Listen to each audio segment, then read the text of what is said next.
C'est un cheminement. J'ai l'impression que ça avait mûri inconsciemment et que ça s'est cristallisé à un moment donné. J'ai adopté des techniques de chirurgien pour travailler ce que je voulais, c'est-à-dire le sujet humain.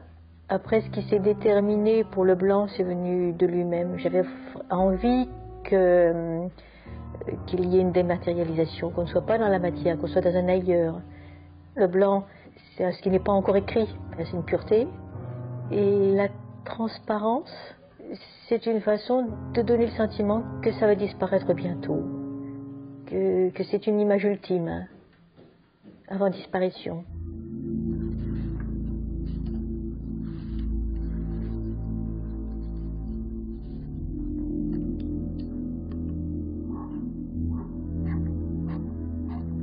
J'ai choisi une personne qui m'a frappée pour des raisons assez diverses. J'ai besoin de beaucoup de photographies pour voir les yeux, pour sentir la personne dans ses attitudes. Je vais lui proposer de poser, de faire son moulage. Et puis après, mon travail est en solitaire. Et il est de recomposer la personne avec quelque chose de ce signifiant qu'il m'a donné, mais accentué.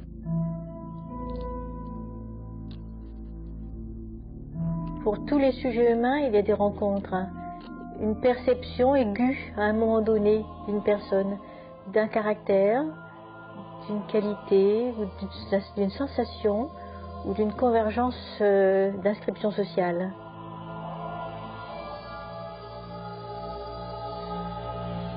Je travaille un organdie.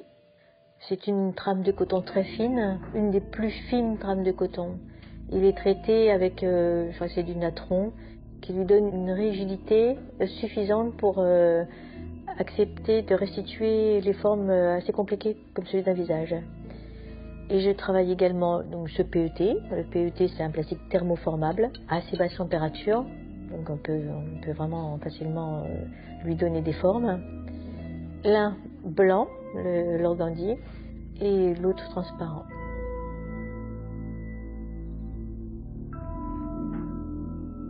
Si je pouvais faire l'humidité des yeux, je le ferais. Je ferais ressentir une humanité et son absence. L'absence et la présence. De ressentir ça dans les sculptures. En même temps, la présence et l'absence. Le présent, c'est quelque chose de compliqué puisqu'on est toujours dans le flot, donc il faudrait arrêter un moment et un présent, on n'est jamais dans un moment, le présent ça serait un arrêt, on n'est jamais arrêté.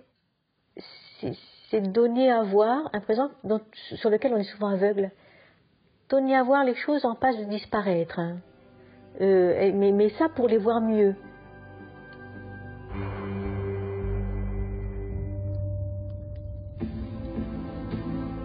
L'intérieur n'est pas rempli, il est vide, il n'y a qu'une enveloppe.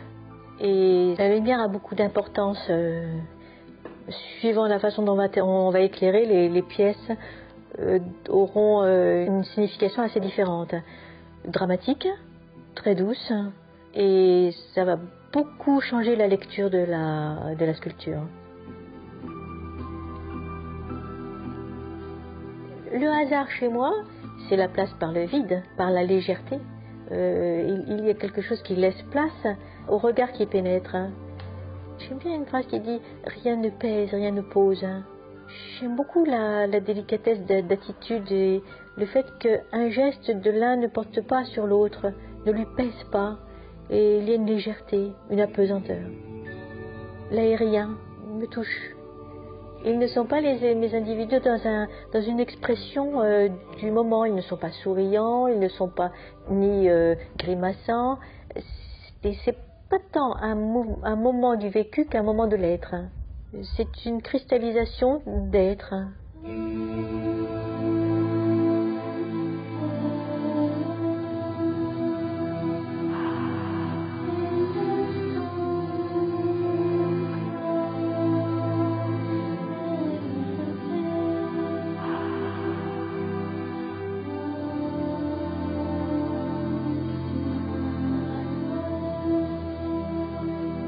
Imaginons que la matière se soit évaporée, laissant pour seule trace la blanche enveloppe des réalités.